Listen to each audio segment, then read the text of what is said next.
Hello and welcome. You're watching Cricbuzz Live. It is the weekend, which means some super exciting games in this World Cup, of course, happening in the UAE. We're focusing on one of the groups today, the group that doesn't have India, but this group has a lot of excitement. Yes, there's four of the group one who are playing today, four teams. The first one, of course, is going to be South Africa and Sri Lanka. And then, of course, it is the El Clasico. It is England playing Australia. I don't know why I spoke Spanish with an Italian accent, but that's just how things go down here on Cricbuzz Live. I'm Gaurav Kapur. With me, I have Michael Vaughan and Dinesh Karthik. Michael, first up, congratulations. Happy birthday.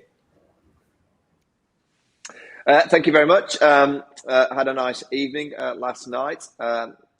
I'm happy to work with Dinesh for the first time. It's a delight. I've been listening to him in the UK throughout the summer. Did a grand job. Two contrasting characters. Dinesh has got his signature behind himself, and I've got a bar. So there you go. There's the two different characters. Your signature as well, isn't it? Yeah. Nice. It's empty right now.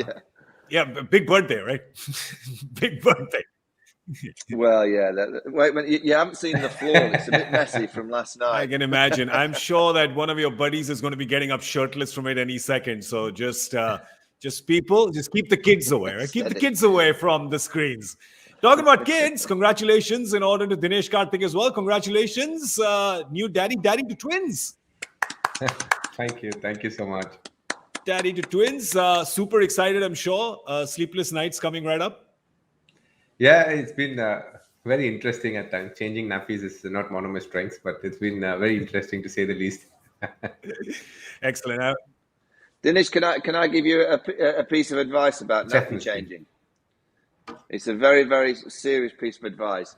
I found out very early in my parenthood that if you do the first couple really badly, you don't get asked to do the next few. So if you make a mistake, it's like, I alluded to be like at short leg. If you pretend that you're really bad at short leg and you kind of jump out the way, the captain removes you out of the short leg position, the worst fielding position in the game. It's very similar to changing nappies. If you do a bad nappy change a couple of times early, your missus is going to go, you're not doing that again. And it's like, that's a great tip. I'm so glad he hasn't given it to you on like worldwide streaming television. That's amazing. Yeah. We'll keep it between all of us. Yeah. The millions of us will just keep the secret and make sure that it doesn't go to the mother of the children.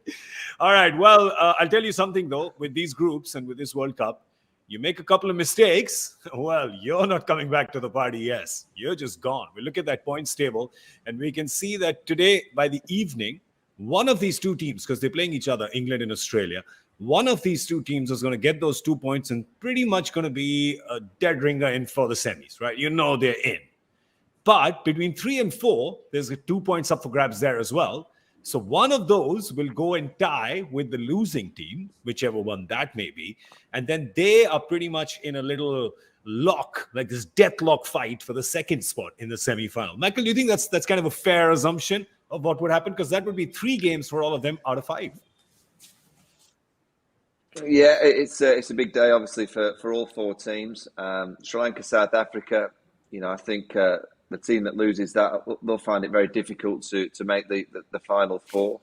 The England-Australia game, it's a humdinger. England are playing great cricket. Australia have just found that little bit of momentum. They struggled in recent times in T20 cricket. A lot of that's been down to a lot of players not travelling with COVID issues.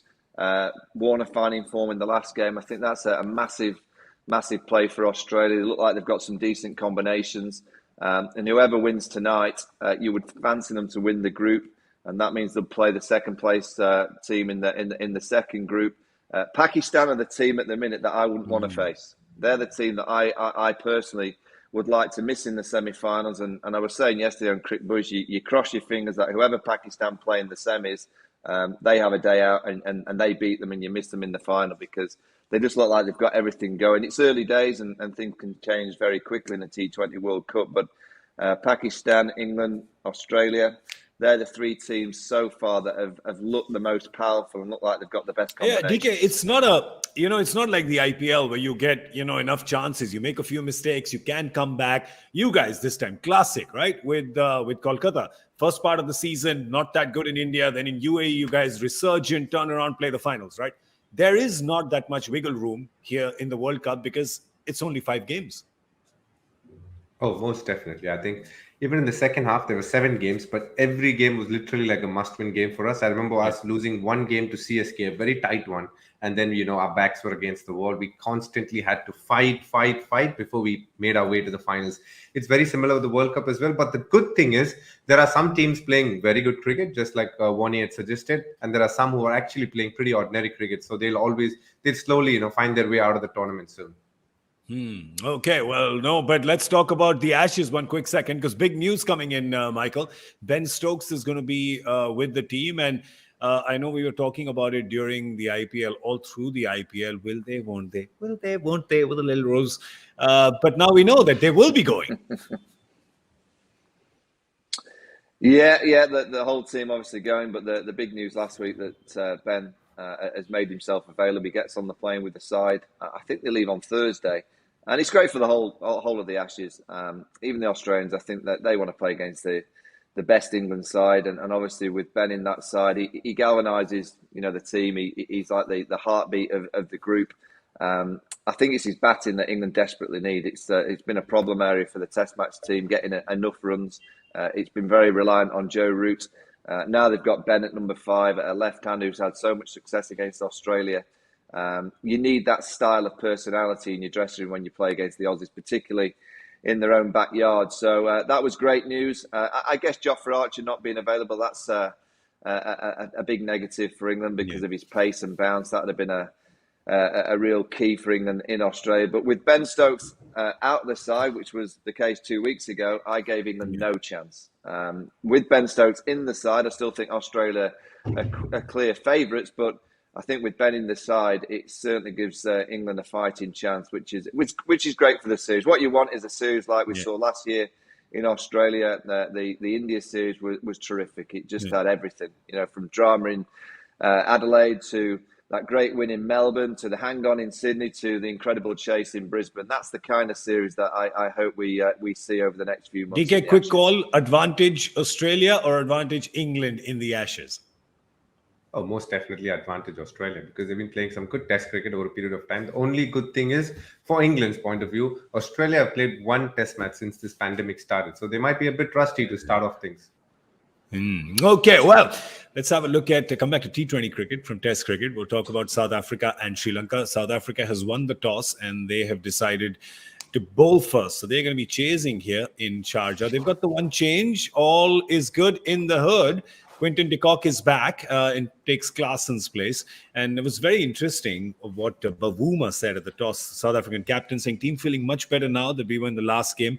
Everyone is in a better space. Michael, do you like, as a former captain yourself, do you like how this has been handled and resolved in the last few days? Yeah, I must admit it's been, I think it's been a tough time for many involved in South African cricket. I didn't like the way their board handled it. I didn't like the forcing of a player on the way to the game to produce an act. I think a board should only ever request, and it's down to that individual person to decide upon what he or she wants to do. I think that the shining light through this has been the captain. Bavuma has dealt with this fantastically. I thought he spoke brilliantly after the game. I think he's spoken brilliantly before the game. He said Quinton de Kock is back in the side. We're delighted to welcome him back. I believe they've had quite a few meetings with the group. I'm surprised those meetings didn't take place before the World Cup to iron out all these kind of issues. But I think South Africa will be in a better place now from what has happened over the last few days. Quinton de Kock is a fantastic cricketer. I always want to see the best players out on the field playing cricket, giving us the joy of watching them play, the skill levels. And Quinton is right up there with the best of this modern generation of white ball players. And that's what we want to see out in the Midland. It's great that they've ironed out their issues. It's great that he's back in the side.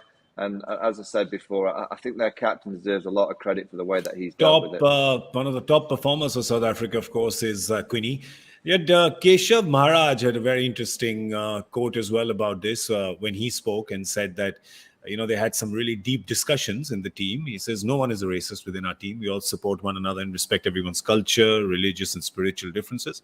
It's been a tough week, but it's drawn us together and we've drawn some strength and inspiration from this. The spirits were really high at training. Our focus is back on the cricket for now.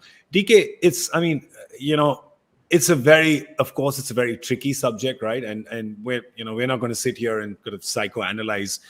We obviously know that, racism is a very important topic, and anti-racism, is a stand that's what is to take. But leaving aside whatever the incident was, this quote from Keshav is very good because, you've been in teams where things get derailed sometimes. Miscommunication happens, things get derailed, wrong messages come out. But the important thing is communication and to clear it and get back on track again. Absolutely. I think it is good to see Temba Bauma support his player. And now Keshav Maharaj coming out and saying what he's done is really good for him, because I think Quinton de Kock was in a way pushed to a corner. Maybe he wasn't comfortable with it in the last game. And in case South Africa had lost that game, I could only see things going downhill from there. But the fact that they still managed to fight, played a good game against West Indies, did what they did to get the result, I think they'll be in a slightly happier space. But more importantly, Quinton de Kock coming out and saying what he said and ironing out things that happened behind the scenes, it's very good for South African cricket. We have to understand this has been an underlying issue for a long, long time in South Africa. Africa is one of the continents which has been dealt with in a very severe way over a period of time. For them to come out, especially South African board, to do what they've done, I understand from where it is coming, but sometimes thrusting it on a player can be a really hard decision. And I'm happy to see things have been solved and the focus is back on the cricket. And he's a very, very important player, Quinton de Kock. It's interesting that they're playing Sri Lanka now. The last time that they played Sri Lanka, Quinton de Kock was a man of the series as well. So it's good to have him back. But more importantly, the policy is good and everything's worked out well. Yeah, he did very well in that little 3-game series that they had just before the World Cup. And the interesting thing was, it was just before the IPL, wasn't it? Yeah. But the interesting thing there was that Keshav Maharaj was the captain. He's played 3 games there and 2 games here. So, Michael, they pretty much lead Jamond him, right? They just shoved him into the T20 internationals and made him captain. He did well. Spin for the win, really. It's really difficult to think that when South Africa has people like Nokia and Rabada that you're saying that. But it's really been spin for the win for South Africa. So the quality of spinners is really good and the surfaces are helping them as well.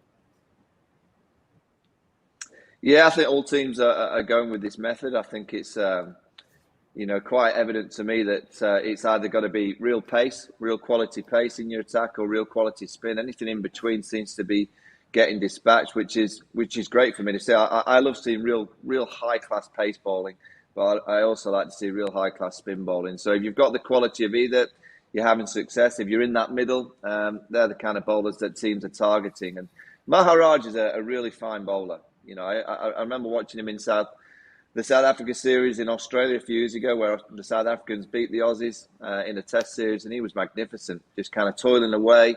And now he's kind of produced his form in the white ball game, and now he's producing his form in T20 cricket. He's got nice, subtle variations, fires it into the pads to the right-handers, doesn't give it any width, and he just subtly varies his angles and paces, gives it enough of a rev to challenge the outside edge of the right-handers as well.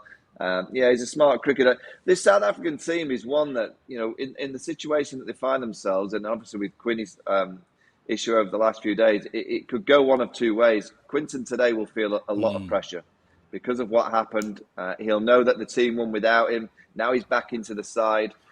He's the kind of player, though, that it wouldn't surprise me that he just has a day out. It wouldn't surprise me at all if he came out and smashed a quick 60 or 70, got them to a real big total. They defend it, and all of a sudden, they're 2 out of 3, and they're really pushing for that semi-final place. So that kind of side, South Africa. At the start of the tournament, I wouldn't have said they had any kind of hope. But sometimes these kind of issues can grab a group together, and you see a team suddenly find a bit of togetherness and fight and spirit, and they then go to the latter stages of the tournament. So I'm really intrigued to see which Quinton de Kock comes out. Also, Gaurav, I think Vaughan makes a great point here, because I think sometimes external issues can really propel you in terms of how you come forward to a tournament. And Pakistan is a great example. In the last 3 months, the number of matches that they should have played and they ended up playing was, obviously very different to what was promised. But after that, the way they've played does look like they have a lot of fire in their belly.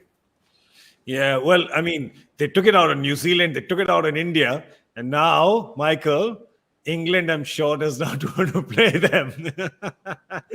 England does not want to play Pakistan. Nobody does. England doesn't want to. They're coming for the three-peat revenge. All right, let's have. Yeah, but Dinesh is absolutely right. Pakistan the history of Pakistan cricket suggests that that's the kind of side that they are, that as soon as it gets to tournament stage, they have that inner strength. They have that inner kind of belief that they can win any game of cricket when it's a tournament. When it's out of tournament, you kind of watch Pakistan and go, I don't know, they seem to be a bit complacent and they relax a little bit. But as soon as the trophy gets closer and they can see it in the distance and they can sniff it, they seem to be able to produce wonderful cricket, which is exactly what they've done so far in this World Let's have Cup. a look at the Sri Lanka team, see if they've made any changes from their last game. But no, going unchanged, in fact, into this game. We have a look at this. And Dinesh, there's more than a few questions here with Sri Lanka, especially the roles. Are they optimizing the players? Are they playing them in correct roles? As we sit here and watch the 11, I have 3 questions here. Kusal Pereira, he's been around for a long time. He's going through a bit of a lean patch. Avishka Fernando, he's played about 28 T20s and his highest score is 37. So I'm not sure how come they're still backing him. They must be seeing a lot of talent in him. And another player who's actually done well is Chamika Karunaratne, who's actually done really well in the limited opportunities he's got. But he seems to be batting at number 8, which I feel is a touch too low for him. Sometimes I feel he doesn't get enough opportunities to, strike a ball, which he's pretty good at. But other than that, I think they have a pretty solid team and they don't have too many resources outside as well. Pardon me for saying that, but this current 11 does look like a pretty well-sorted 11 for them. I'd have loved to see a Dinesh Chandimal, play this game because I thought he has experience. It might be useful, but, they think otherwise. I genuinely wish Avishka Fernando does well because I've seen him bat. I've played against him. He does look like a good player, but in T20, he's not come about, in many ways justifying the reputation he's preceded. The questions for you, Michael, when you look at this 11 in terms of just the way they're kind of using them, it just feels like it's that Lego that's not really coming together completely. Yeah, look, we've got to be realistic with Sri Lanka. They're going through transition, and I think the best move that Sri Lanka have made of recent times is getting Mahela Jayawardene involved. So Mahela's now in the group, and I would say that both Mahela and Mickey Arthur are using this World Cup. Yes, of course you want to win it, but I don't think that's the team that can win this World Cup. So what they're probably thinking, there's another T20 World Cup next year. So if we can give all these younger players another kind of World Cup's experience, and if we can push teams and play, they played quite well in this World Cup. They've done nicely. They've not.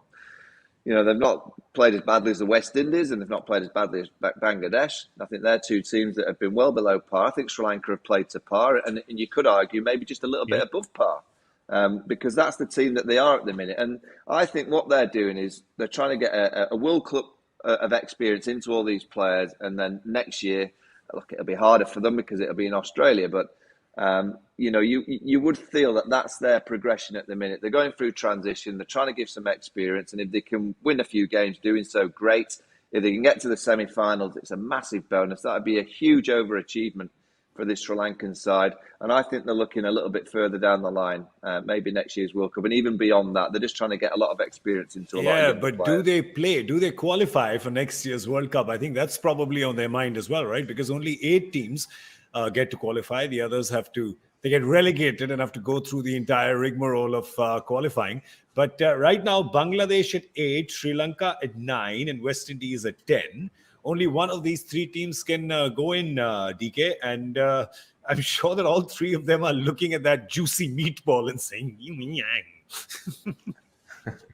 No, you're very right. I think you are very right there. It does look like the 2 teams that Wani has just spoken about, West Indies and Bangladesh, they both would admit that they've played nowhere close to the potential that they've shown over a period of time.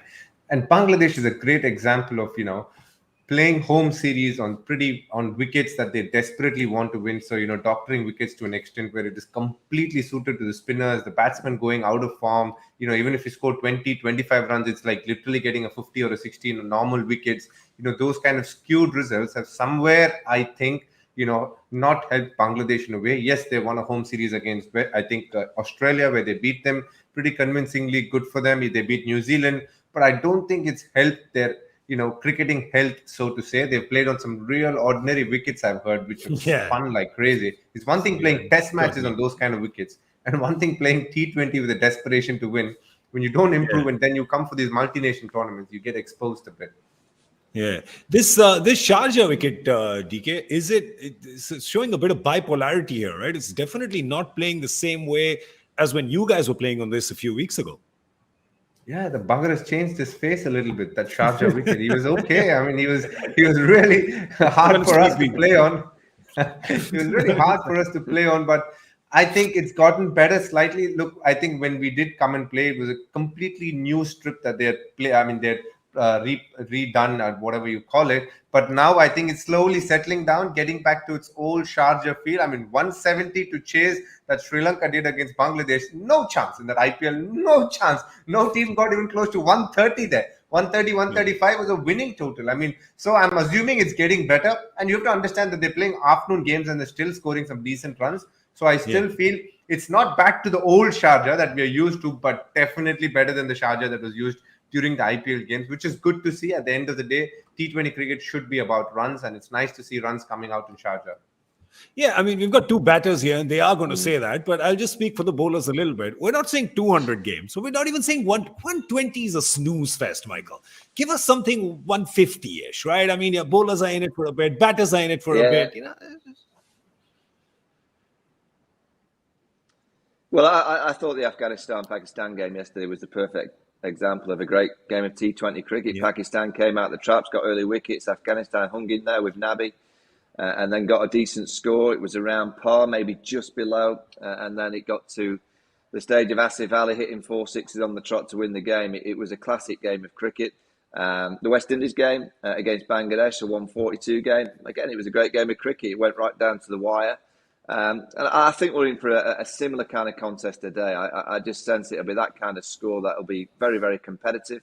And it just comes down to an over, a piece of wizardry in the field, a brilliant 4-ball smash into the stands, as we saw from Asif Ali. And that's why I like to see in T20 cricket that difference is that one bit of individual brilliance over a period of 6 to 8 balls that just makes the difference. That's what I like to see. And we got that yesterday, but you're getting that a lot from Pakistan. They're playing an exciting brand of cricket. Sri Lanka batting first, Sharjah. You've got Quinton de Kock back in South Africa. What is playing on your mind? I guess you don't want to go in looking at a number because that's always a recipe for disaster, as you guys always say. Read the conditions and then do it. But how would you like them? As you've seen the Sharjah bugger play out with his changed face, DK, how would you like to see the Sri Lankan batters approach this?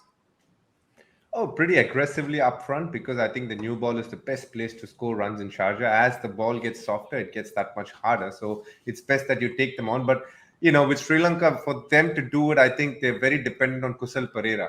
And he seems to be not firing, so that's putting a lot of pressure. The new guy, Charit Asalanka, is batting beautifully. I just hope he doesn't get. Would you just make him open? Would you just make him open? Just throw Asalanka up?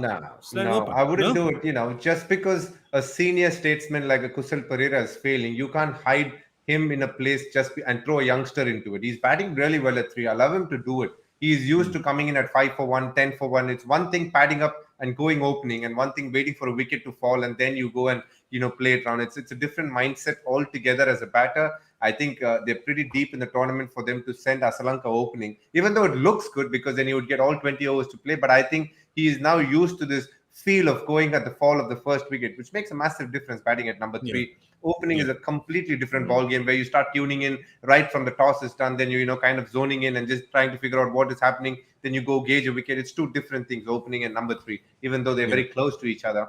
But Kusal Perera needs to stand up here. If Sri Lanka need to do something special, they need Kusal Perera to give them a good start. Yeah, and they haven't been getting there, Michael, and they really need it today because Asalanka's pretty much an opener anyway. How early he comes in. Yeah, I mean, Look, I think it's confidence. I look at the teams that are playing really well in the tournament, and they've just got a different mindset because they're probably giving the players confidence to go out and play their flamboyant games. I look at the West Indies, and I watched yesterday. Paran came in and smashed it to all parts. Holder at the end flicked it into the stands a few times. So the pitch, yes, it wasn't a great pitch, but it was there for players to hit the ball into the stands if they had the right mindset.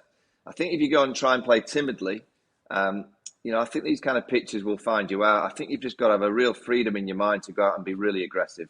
Most of these teams back down to number 9. So I think it's a free hand for the openers and the top order to go out there and really utilise the first 6. Don't try and play the first 6. Whack it. Try and whack the ball into the stands. Try and clear the inner 30 circle. There's only 2 fielders outside of the ring, and that's when you've got to be really aggressive. I look at the real high-class teams. England are up there with the best, and they just go for it. Once they get past 6, if Jason Roy's still in, he's got no thought of going, I'll just hit it into the gaps. He's still thinking of going large. If it's in his zone, he's going large.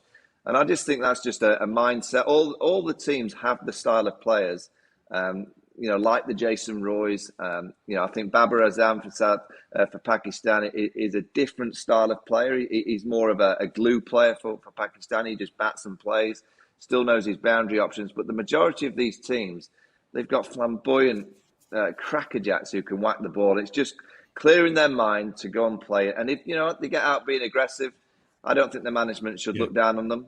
I think the management should go, great. I'd rather, in my eyes, I'd rather a player get out being aggressive than just trying to be timid. I think that's the game that these guys are playing. True. And the West Indies example that you took yesterday, they didn't hit a 6 for the first 15 overs. It's like the defending champions have forgotten how to attack. And then Puran came in and hit a few 6s and still got them to 140. What's the score that Sri Lanka is going to get to today? Our guessing game, Sharjah. They're batting first. While you gentlemen decide that, I'm going to go to the joy factor question because why not confuse you even more? Yeah, so let's just do that. Let's just bring it up. If Shikhar Dhawan is the last and Victor Trumper the first name on this list, which Asian cricketer slots in at number 4? What? Did Victor Trumper ever hit 200s in an IPL? Nah? So that's out. No. No idea. No.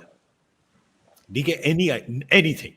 Do you have anything? I don't know why the name Zahir Abbas just comes to my mind randomly, but maybe I just met him a few days ago. Hence, it's got nothing to do with the question, I promise you. I hope that's the right answer. That'll be amazing. Because that DK is the kind of answer I would give, that I would mention a player that I'd just met, because Joy gets me every time with his questions. I can't even understand them. I think Joy should just call, instead of Joy Factor, they should just be called headscratcher.com, right? Because there really is. I'm just constantly scratching it till the answer comes. All right, if you guys know the answer, if you do not have to scratch your head, and that means your hands are free, so just type the answer out and send it, hashtag Cricbuzz Live or hashtag Joy Factor. Send it to us on Cricbuzz. And of course, if you're right, we will felicitate you at a state ceremony. Elephants will be involved and trumpets. Okay. Those will definitely be, I'm joking about that, but those will definitely be involved for whoever wins this guessing game, because this is bigger than everything else. It's bigger than the World Cup trophy even. So where are your guesses, gentlemen? Where are they? Come on. DK, you want to go first? I'm going 140. Excellent. I'll go DK, 140. 145. 145. All right. I should go bigger than that. 155. I'm going 155. I've got some wiggle room on both sides then. Hopefully, Sri Lanka will not let me down today. All right. That's all we have time for right now. We're going to come back at the end of the 10th over with the Cricbuzz Combox. Just check how Sri Lanka are going, whether they are doing me proud or not, because that's what this is all about. I'd like to thank Dinesh Karthik and Michael Vaughan. Thank you so much, gentlemen, for being on. We're going to see you in just a bit. Thank you so much for watching Cricbuzz Live. I'm Gaurav Kapur. We'll see you in a bit.